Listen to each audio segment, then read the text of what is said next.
Ce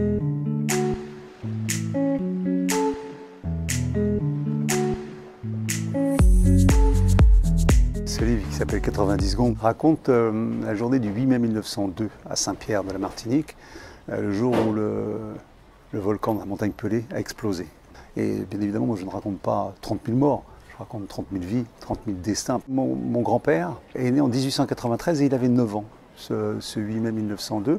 Et c'est un gamin de 9 ans qui veut voir le plus beau bateau du monde. Ce bateau, c'est le Belém. C'est un voilier qui doit accoster à Saint-Pierre pour les fêtes de l'Ascension. Et lui, il veut y aller, il tanne sa mère, quoi. Moi, elle cède.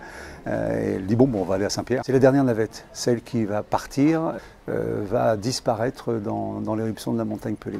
Mais il y a un bruit qui court, que le Belém n'accostera pas à Saint-Pierre. Et quand mon grand-père entend que le Belém ne sera pas à Saint-Pierre, il dit à sa mère, on n'y va pas. Et sa mère cède. Et voilà pourquoi je suis devant vous aujourd'hui, sinon la famille était morte. Et on disparaissait, notre nom et la lignée disparaissait dans l'éruption de la montagne. Donc Saint-Pierre, c'est un drame familial auquel ma famille a échappé. Et ensuite, c'est un événement, c'est quand même la plus grosse catastrophe jamais produite sur le territoire français. Aujourd'hui, on le voit, la catastrophe naturelle devient presque notre ordinaire. C'est-à-dire avec le réchauffement climatique, on voit qu'il se produit des catastrophes de plus en plus. Et donc, il serait bon de savoir pourquoi elles ont eu lieu. Et qu'est-ce qu'il faudrait pour que, de nouveau, ces catastrophes ne se produisent pas. Je suis née au pied de la montagne Pelée. Donc la montagne Pelée, c'est tout un symbole en Martinique. Et quand je l'ai lu, ce que j'ai apprécié, c'est que toute l'histoire de l'éruption de Saint-Pierre, on l'a toujours montré du côté des hommes. Et là, il a fait une introspection. C'est la montagne qui s'exprime.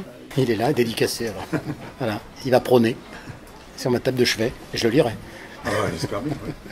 J'avais lu un livre qui s'appelait Fort de l'eau. Ça m'avait amusé parce que il racontait ses péripéties des années 60 et moi j'y étais dans les années 70.